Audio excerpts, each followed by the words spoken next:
Hello guys, welcome to my YouTube channel. কেমন আছো তোমরা? তো এখন আমরা কথা বলবো হচ্ছে রাহুল অরুণোদয় ব্যানার্জিকে নিয়ে। ইয়েস, রাহুল ব্যানার্জি, যাকে আপনারা সকলেই এই মুহূর্তে সবাই চিনে গেছেন অলরেডি, কারণ বেঙ্গলি ফিল্ম ইন্ডাস্ট্রি থেকে তিনি বিলং করতেন এবং তিনি টেলিভিশনেও প্রচুর সিরিয়াল করেছেন এবং খুবই ভালো একজন অভিনেতা, খুব দারুণ একজন অ্যাক্টার এবং তার সাথে সাথে খুব দারুণ একজন মানুষ। এবং ওনার যেসব পডকাস্ট আছে বা ওনার যেরকম যে কোনো সিনেমায় আপনি দেখবেন, উনি ওনার লাস্ট সিনেমা আমার দেখা যেটা হচ্ছে আমাদের সত্যি বলে সত্যি কিছু নেই, ওখানে যদি আপনি পারফরমেন্স দেখেন, বা উনি অ্যাজ এ লিড চিরদিনই তুমি যে আমার, ওই যে সিনেমাটা যেখানে তার ওয়াইফের সাথেই মানে হচ্ছে প্রিয়াঙ্কা সরকার, যে মানে যাকে সে একটা মানে যার সাথে রিলেশনে ছিল এবং একটা টাইমের পর তারা বিয়ে করে এবং এখন তার ওয়াইফ হচ্ছে প্রিয়াঙ্কা সরকার। তো তার একটা ছেলেও আছে, এনার একটা ছেলেও আছে যার নাম হচ্ছে সহজ ব্যানার্জি।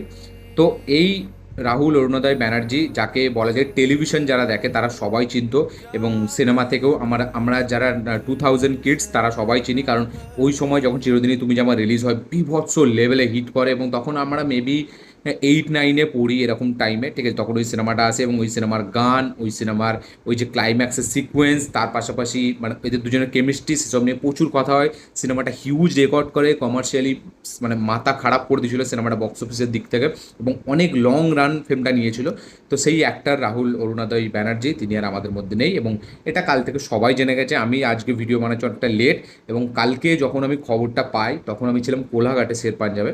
এবং আমি যখন ফোনটা একবার হঠাৎ করে অন করি, আমি এমনি দেখছি এবং জাস্ট সোশ্যাল মিডিয়ায় স্ক্রল করছি, তখন দেখলাম ঘটনাটা একটা পোস্ট হয়েছে, মানে 3 মিনিট আগে পোস্টটা হয়েছে।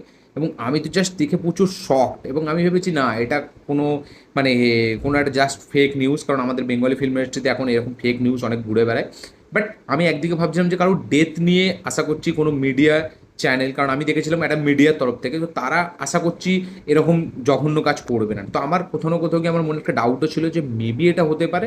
আবার আবার এও ছিল যে না, কোনো একটা ভুয়ো খবর হয়। তো প্রথমে তো আমি মানতেই পারিনি, তারপরে আমি অনেক দেখলাম ভেরিফাইড সোর্সেস থেকে, ব্যাপারটাকে আরও জানার চেষ্টা করলাম। তারপরে আমি কনক্লুশন পেলাম যে না, সত্যি এই জিনিসটা ঘটেছে। উড়িষ্যাতে তালসারি বিচে তারা একটা শুটিং করতে গিয়েছিল, ভোলে বাবা পার কারে একটা টেলিভিশনের আপকামিং তাদের শো। সেই শোয়ে শুটিং চলাকালীন এই ঘটনাটা ঘটে। তিনি তলিয়ে যান সমুদ্রের ঢেউতে এবং ওনার ভেতরে জল ঢুকে যায়, বালি, নোংরা বালি সেসব ঢুকে যায় এবং অ্যাক্টর অ্যাক্ট্রেস দুজনেই পড়ে গিয়েছিল এবং দুজনের মধ্যে একজনকে ওখানকারই একজন বাসিন্দা তিনি রেস্কিউ করেন, যার নাম আমাদের যে মানে অ্যাক্ট্রেসটা যিনি আছেন শ্বেতা না কি নাম ওনার। তো ওনাকে রেস্কিউ করে, বাট উনি কোনো কারণে বেঁচে যায়, বাট এই রাহুল অরুণোদয় ব্যানার্জি এনাকে আর বাঁচানো যায় না। তো এনাই ওই ডুবেই মানে তলিয়ে গিয়েই এনার মৃত্যুটা হয়েছে। তো আমি তো খুবই শকড হয়ে গেছিলাম এবং যখন শুনেছি সত্যি বলছি আমি জাস্ট ভাবতে পারছিলাম না যে ইনি আর আমাদের মধ্যে নেই। তো আমি যখন খবরটা শুনেছি সত্যি বলছি আমার একদম বিশ্বাস হয়নি যে ইনি আর আমাদের মধ্যে নেই।